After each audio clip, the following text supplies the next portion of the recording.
సొరకాయ జ్యూస్ అండి. ఇది బీపీకి చాలా మంచిది. సొరకాయ, 2 టమాటాలు, కొంచెం కొత్తిమీర, ఒక ఆమ్లా. పోయిన వారం బూడిద గుమ్మడికాయ జ్యూస్ చేశానండి. మీరు ఎవరు చూడలేదు, ఎక్కువ మంది చూడలేదు అసలు. ఈరోజేమో సొరకాయ జ్యూస్ చేస్తున్నాను. దీంట్లో టమాటా వేస్తాను, సొరకాయ వేసాను, కొత్తిమీర వేస్తున్నాను. అందరికీ షేర్ చేయండి, ఇలాంటివి సబ్స్క్రైబ్ కూడా చేసుకోండి. చూడండి, ఆమ్లా కూడా వేస్తున్నాను. ఆమ్లా ఆరోగ్యం చాలా మంచిదండి. షుగర్ వాళ్ళకి కూడా చాలా మంచిది.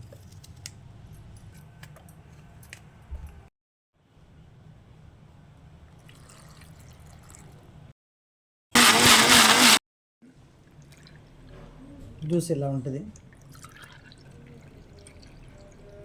మీరు సబ్స్క్రైబ్ చేసుకుంటే నేను పెట్టేవన్నీ చూడొచ్చండి. నెక్స్ట్ వీక్లో ఏమో కీరా జ్యూస్ పెడతాను. ఈ జ్యూస్ పరగడుపున తాగాలండి, చాలా పనిచేస్తుంది. లైక్ చేయండి, షేర్ చేయండి, సబ్స్క్రైబ్ చేసుకోండి.